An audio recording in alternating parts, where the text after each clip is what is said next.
Bob, Siap, Gus. gimana? Ada yang perlu kamu tanya lagi nggak? Masih ada. Ini banyak kejadian keseharian, Gus. Biasanya kan ada orang yang istilahnya mendapatkan uang-uang panas yang katanya nggak halal gitu. Tapi kadang mereka berdalih, nih uang ini harus saya sedekahkan ke orang lain dengan cara halal sedekahnya gitu, biar rezeki tadi menjadi halal. Atau misalkan dia sampai membuat masjid gitu di satu tempat. Nah itu gimana, Gus, hukumnya? Ya itu istilahnya semacam dicuci ya. Kalau kita kembalikan tadi, innallaha thayyibun ay thahirun munazzahun anin naqais. Allah itu bersih, suci, dan dibersihkan dari sifat-sifat tercela. Layak balu, Allah tidak akan menerima illa thayyiban, kecuali sesuatu yang baik, sesuatu yang bersih. Artinya layak bali itu minal a'mali wal amwal. Lah ini jelas. Allah tidak akan menerima amal-amal yang tidak baik dan harta-harta yang tidak baik.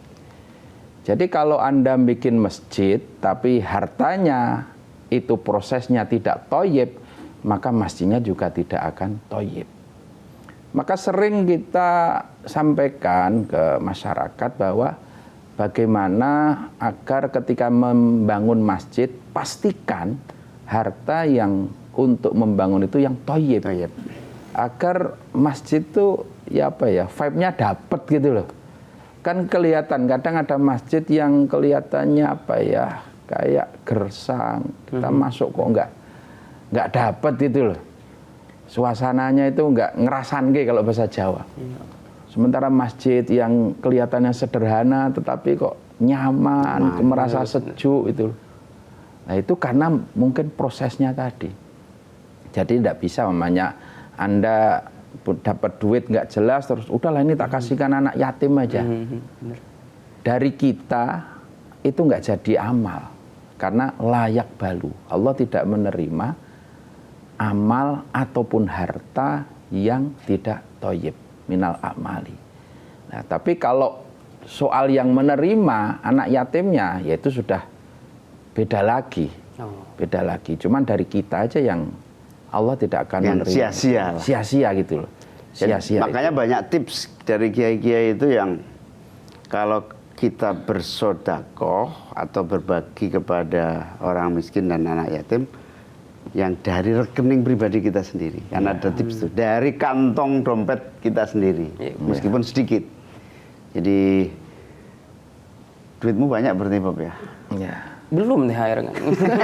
Itu THR ya. Nah itu kan di situ thayyib itu di sini juga dijelaskan lagi kholison minal mufsidat kulliha karya wal ujub au halalan. Jadi thayyib itu juga harus bersih dari riya itu. Amal ibadah itu harus bersih dari riya. Yang dimaksud thayyib itu tidak ada unsur pamernya gitu. Sekarang kita nyantunin riya itu pamer. Ya, nyantunin anak yatim biasanya kan kita pakai EO gitu loh. Itu medianya berapa nanti? Wah, ini ada media nasional, ada media. Ya semakin tersebar, semakin viral, yaitu jauh dari thayyib. Maka akan menjadi percuma karena Allah layak balu illa thayyiban.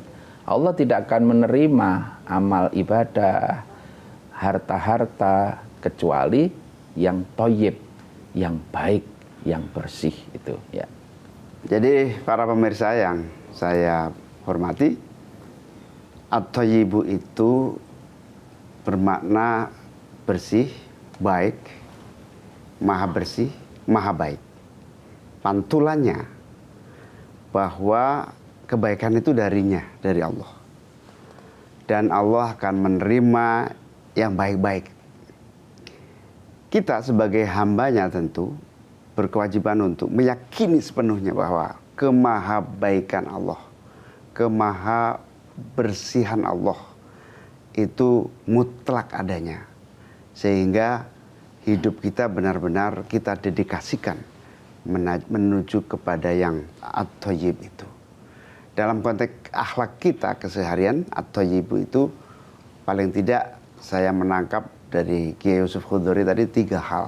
Yang pertama, soal akhlak perilaku yang mencerminkan sifat-sifat at-thayyib. Yang kedua, sumber makanan dan penghasilan kita yang juga bersih, yang juga baik. Termasuk di dalamnya adalah halal, yang bersifat halal. Halal ini secara fisiknya maupun halal secara prosesnya. Dan tentu yang ketiga adalah halal dalam mendapatkannya. Dalam upaya kita menuju kehalalan ini sudah mutlak bahwa kita meyakini kebaikan dari kehalalan satu barang atau makanan itu akan berdampak kebaikan di dunia maupun di akhirat. Karena yang baik-baik itu akan diterima oleh Allah. Termasuk hari ini, para pemirsa yang budiman, Indonesia sedang mengalami banyak tantangan. Salah satunya muncul banyak makanan-makanan yang dipaksa secara prosesnya tidak baik. Supaya berat timbangannya tinggi, disuntik, diberi pewarna, dan tentu saja tidak baik dalam bukan saja konteks kehalalannya, tetapi tidak baik dalam konteks proses penyajiannya.